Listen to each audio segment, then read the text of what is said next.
Olá, pessoal, tudo bem? Vamos para mais uma aula de operações unitárias de separação mecânica e hoje nós vamos falar sobre leito fluidizado. Lembre-se lá da nossa pirâmide, estão aí com o elemento combustível de vocês, força, disposição, mente aberta para aprender e vão anotando todos os detalhes. Então, entrando nessa parte de fluidização, até então a gente tinha visto o leito fixo, onde as partículas que estão dentro do equipamento, elas não se movem, elas ficam fixas, paradas num lugar. Então, na fluidização, o que vai acontecer? Essas partículas que estão dentro do leito, elas vão sofrer uma expansão devido a essa velocidade que está sendo empregada aqui. Então, para que essas partículas sofram essa expansão no leito, a gente deve ter o conhecimento da velocidade mínima para que isso ocorra, e lembrando que essa velocidade não deve ser alta o suficiente para que ocorra o arraste dessas partículas, porque nesse momento a gente deseja só a fluidização e não o deslocamento dessas partículas. Aqui tem alguns links para vocês entrarem, onde tem demonstrando vários equipamentos onde ocorre a fluidização, em diferentes tipos de fluidização de acordo com as partículas que estão sendo fluidizadas. Então, a fluidização ela pode ser empregada em diversos processos, como, por exemplo, a secagem, mistura, revestimento de partículas, aglomeração de pós, aquecimento e resfriamento de sólidos, torre de torrefação de café, pirólise, regeneração catalítica. E, normalmente, a gente pensa num leito fluidizado como sendo uma coluna, né, vertical, mas, principalmente na secagem de alimentos, né, a gente tem também essa fluidização ocorrendo da forma horizontal, em esteiras por onde passam o ar, né, que vai secar esse alimento, e nessa esteira ocorre aí a fluidização. A diferença seria a altura desse leito, que normalmente é dado por uma camada ou uma fina camada, e isso agiliza também ali o processo de secagem. Quais seriam, então, as vantagens da fluidização, principalmente referente ao leito fixo? É que vai haver uma alta mistura dos sólidos, então uma homogeneização rápida, e toda a área superficial da partícula sólida ela vai estar disponível aí para essa transferência de massa e calor, agilizando, então, esse processo. Uma desvantagem em comparação ao leito fixo seria aí a elevada perda de carga, que vai ter que ser empregada no processo, e também, dependendo do material que a gente deseja trabalhar, a fluidização ela pode ser muito agressiva e acabar agredindo esse material. Então, tem que estar ligado aí em relação às características do material. Se for um material frágil, então a fluidização talvez não seja o indicado. Então, os regimes fluidodinâmicos, eles vão depender da característica da fase particulada, como a distribuição granulométrica, diâmetro médio de partícula, forma, massa específica, da característica da fase fluida, como a viscosidade dinâmica, massa específica, e as condições operacionais ali do processo, como temperatura, vazão da fase fluida, compactação da fase particulada, altura efetiva e diâmetro. Existem diferentes regimes fluidodinâmicos ou tipos de fluidização que podem acontecer, que seria a fluidização homogênea, borbulhante, tipo slug, fluidização turbulenta e fluidização rápida. Esses tipos de fluidização vai depender principalmente do material que vai estar sendo fluidizado. Então, a gente consegue observar aqui essa diferença de fluidização por essa figura, como que vai estar ocorrendo essa fluidização, dependendo principalmente ali do material que vai estar sendo fluidizado.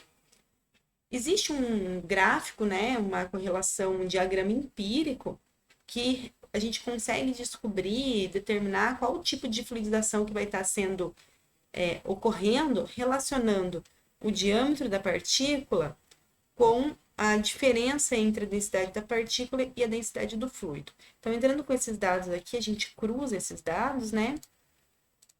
Cruzando, por exemplo, a gente tem uma partícula ali de 2 micrômetros, bem torto, tudo bem, tá aqui o 2 micrômetros. Por exemplo, com uma diferença aí de densidade entre as partículas e o fluido de 2 também, né? Vamos chegar lá. Então, cruzando esses dados aqui, a gente chega que essa fluidização ela vai ser uma fluidização borbulhante aqui na categoria B.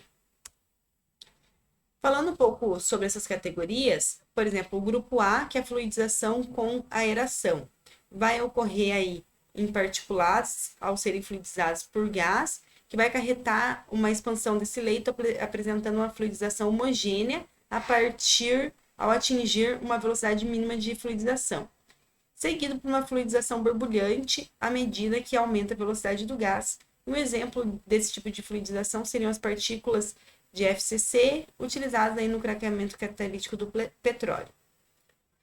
O outro tipo de fluidização, que seria o borbulhante, que é categorizado no grupo B, seriam aí as partículas que acarretam somente a fluidização borbulhante, como, por exemplo, a areia de construção. A fluidização coesiva, do tipo C, as partículas coesivas, então vão ser particulados finos e aderentes, como, por exemplo, a farinha de trigo, que são praticamente incapazes de se fluidizar, então vão formar aí caminhos preferenciais, que são conhecidos como slugs. O grupo D, que seria a fluidização do tipo de jorro, vai ser feita aí por particulados grandes, cuja fluidização é levada a termo de leito de jorros. Exemplos disso seriam os grãos agrícolas, né? Tais como arroz, milho, feijão e assim por diante. A principal diferença entre o leito fixo e o leito fluidizado vai ser o distanciamento entre as partículas. Então, no leito fixo, a gente vai ter essas partículas sobrepostas umas sobre as outras, e a porosidade desse leito não vai mudar, porque essas partículas elas vão ficar fixas. Já no leito fluidizado, essas partículas elas vão se distanciar umas das outras, e à medida que a gente vai aumentando a velocidade do fluido aqui que entra nesse leito, essas partículas vão se distanciar ainda mais, então essa porosidade aqui do leito também vai aumentar. Falando sobre a fluidização homogênea, então a gente vai fazer todo o equacionamento baseado nesse tipo de fluidização. Ela é encontrada usualmente quando o fluido é o líquido, ou então para um gás nas condições de mínima fluidização, utilizando-se partículas do grupo A e, em alguns casos, do grupo B. A curva característica da fluidização homogênea, ela é dada desse tipo aqui. Então, o que nós vamos ter aqui? No eixo X, nós temos a velocidade superficial, e no eixo Y nós temos aqui a queda de pressão. Então, relacionando a queda de pressão com a velocidade superficial, nós temos, até um determinado momento, o leito se comportando como leito fixo, onde a gente aumenta a velocidade superficial e, de forma linear, é aumentada também a queda de pressão. Chegando num determinado momento, nós vamos observar aqui um pico dessa queda de pressão, que é exatamente onde a gente tem o valor da velocidade mínima de fluidização. A partir desse momento aqui, o leito ele vai estar caracterizado como fluidizado. E por que será que ocorre essa queda aqui, nessa queda de pressão após esse momento? Aumentando agora um pouco essa velocidade superficial aqui do fluido, a gente nota essa queda na diferença de pressão aqui. Por que será que isso ocorre? Tentem pensar aí um pouquinho, depois confiram a resposta. Bom, isso ocorre porque há um aumento da porosidade do leito. Havendo esse aumento da porosidade do leito, a gente tem mais espaço disponível para esse fluido passar. Então, ele não requer mais tanta perda de energia, perda de carga para atravessar esse leito. Por isso que há essa queda na diferença de pressão aqui. E após esse momento, mesmo a gente aumentando essa velocidade, a gente não vai mais notar esse aumento tão grande na queda de pressão. Isso porque o fluido não apresenta, não tem mais uma barreira tão grande para se deslocar dentro do leito devido exatamente a esse aumento de porosidade. Após um certo momento, né, vai chegar numa certa velocidade que, se a gente continuar aumentando essa velocidade, nós vamos arrastar essas partículas. Então, a gente vai chegar aí no momento do transporte pneumático, se o fluido for ar, ou no transporte hidráulico, se o fluido for líquido.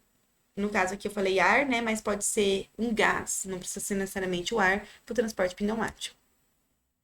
Então, aqui tem a descrição desses pontos da curva que eu já falei para vocês. E a fluidização homogênea, ela vai ser descrita, então, de forma matemática, pelas equações da continuidade e do movimento, tanto para a fase fluida como para a fase sólida. Vai admitir na fluidização homogênea a semelhança do escoamento do fluido em leito fixo e assumindo algumas hipóteses aí. Vamos assumir que a fase fluida se comporta como um fluido newtoniano e incompressível, regime permanente, no que vai levar aí a variação temporal a ser nula. O meio poroso ele é isotrópico, acarretando na porosidade constante ao longo do leito, o que é aceitável para mínima fluidização. Escoamento uniforme estabelecido, ocasionando a variação espacial da velocidade ser nula, resultando aí nessa variação da tensão de cisalhamento com o espaço ser nula. Uniformidade do campo de velocidade na fase particulada, em conjunto com a hipótese do meio isotrópico, de modo que a pressão exercida na fase particulada é constante, e o escoamento unidimensional. Dessa forma, tendo aqui a equação da continuidade para a fase fluida e a equação do movimento para a fase fluida. Tem-se também a equação da continuidade para a fase particulada e a equação do movimento para a fase particulada. Assumindo, então, aí as hipóteses de regime permanente e meio isotrópico, nós vamos ter esses dois termos dessa equação nulos. E da mesma forma, para a fase particulada, com essas mesmas hipóteses, a gente vai ter a anulação desses termos aqui. Dessa forma, fazendo essas considerações, nós vamos chegar nessas equações da continuidade, né, e do movimento para as fases fluidas e particuladas.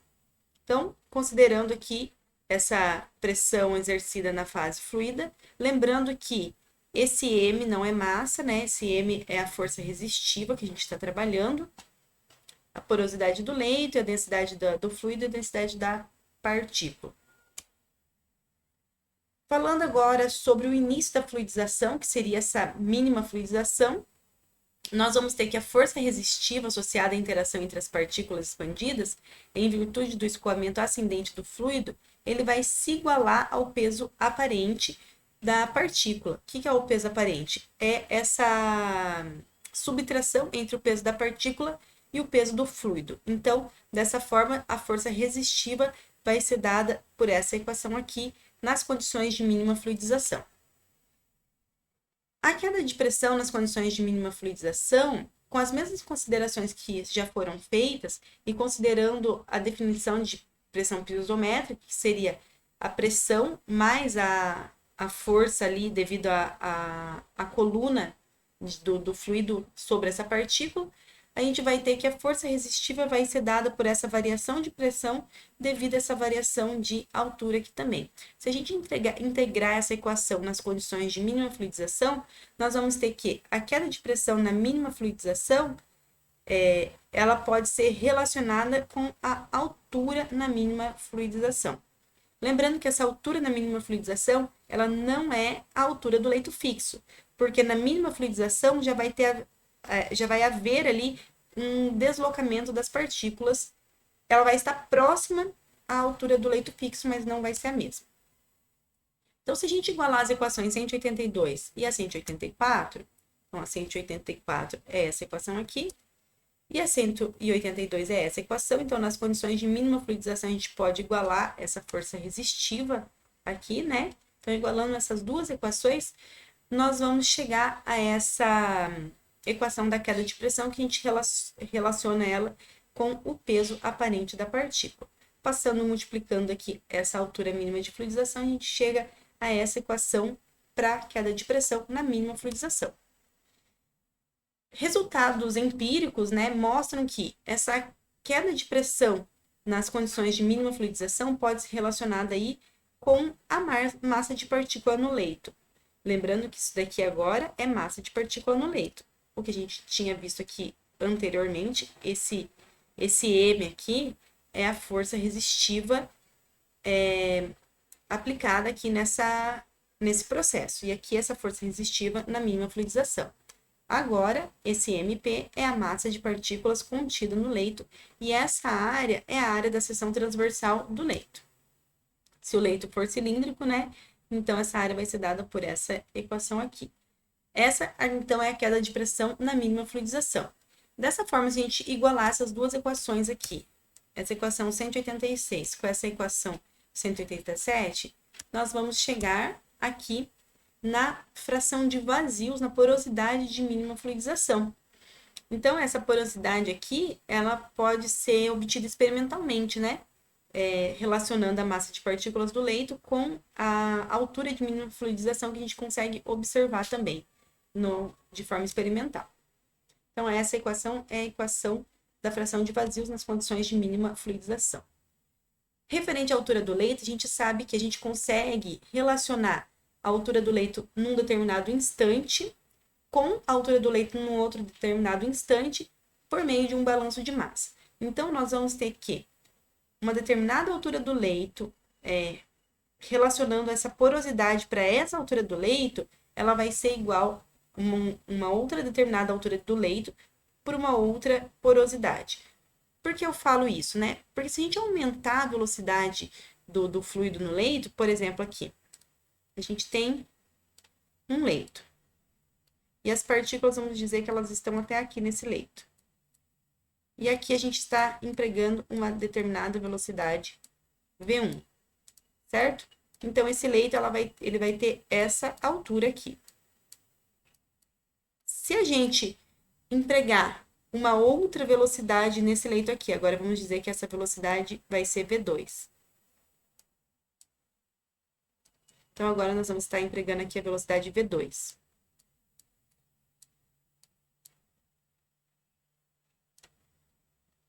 V2. E V2 é maior do que V1. Então, quando a gente empregar essa velocidade de V2, essas partículas elas vão se deslocar mais para cima aqui nesse leito, certo? Então, essas partículas elas vão estar mais para cima. Logo, L2 é maior do que L1. L2. Logo, L2 é maior do que L1, certo? E a porosidade em 2 também é maior do que a porosidade em 1, porque a porosidade é a fração de vazios. Então, se essas partículas elas estão mais para cima e a quantidade de partícula é a mesma dentro do leito, então elas vão estar mais afastadas. Então, a gente consegue relacionar isso daqui. Claro que a área da seção transversal, a gente está falando do mesmo leito, né? Então, elas vão se anular porque elas são iguais. Então, a gente pode relacionar L1, por exemplo, com um L2, uma porosidade 1 com uma porosidade 2. Então, a gente consegue fazer essa relação. Então, agora aqui, falando sobre a velocidade superficial, em condições de mínima fluidização, a gente pode assumir que ela pode ser representada pela equação de Orgun, porque na mínima fluidização a gente tem as características do leito muito próximas às características de um leito fixo. Então, nesse instante de mínima fluidização, nós vamos ter a equação de Orgun para as condições de mínima fluidização. Dessa forma, né, rearranjando essa equação 192 com a equação 185, com essa equação aqui 185, então a gente tem essa queda de pressão e altura na mínima fluidização. A gente vem aqui, né, a gente também tem essa queda de pressão na mínima fluidização, a gente rearranja essas duas equações, nós vamos chegar aqui nessa equação 193. A gente sabe que para regime laminar, considerando aí um Reynolds menor do que 10, a velocidade ela é muito baixa, né? Então, esse segundo termo aqui que está multiplicado por esse valor de 1,75, ele vai ser insignificante quando a gente comparar com esse primeiro termo da equação aqui, que está sendo multiplicado por esse 150. Isso porque essa velocidade aqui ela é muito baixa. Então, para regime laminar, a gente pode desconsiderar esse segundo termo da equação e, isolando aqui a velocidade mínima de fluidização, nós vamos chegar aqui a esse valor de velocidade superficial na condição de mínima fluidização. Então, essa é a equação para velocidade superficial de mínima fluidização, considerando o regime laminar. E ao contrário, acontece quando a gente tem um regime turbulento. Isso porque no regime turbulento, a velocidade é muito grande, né? Então, aqui a gente tem nesse segundo termo essa velocidade elevada ao quadrado. Logo, esse primeiro termo da equação, ele pode ser desconsiderado, ele vai ser insignificante comparado a esse segundo termo da equação. Isolando aqui essa velocidade superficial de mínima fluidização, nós chegamos à equação de velocidade superficial de mínima fluidização para o regime turbulento. É claro que, independente se o regime é laminar ou turbulento, não vai estar errado a gente utilizar a equação inteira aí para a determinação da velocidade superficial de mínima fluidização. Não tem problema. Isso daqui é só uma simplificação. Então, pessoal, sobre leito fluidizado, nessa parte de dimensionamento de leito fluidizado, seria isso. Espero que tenha ficado claro e depois vocês vão ter lá os exercícios para resolverem para fixar melhor esse conteúdo. Muito obrigada pela atenção de vocês e até a próxima aula.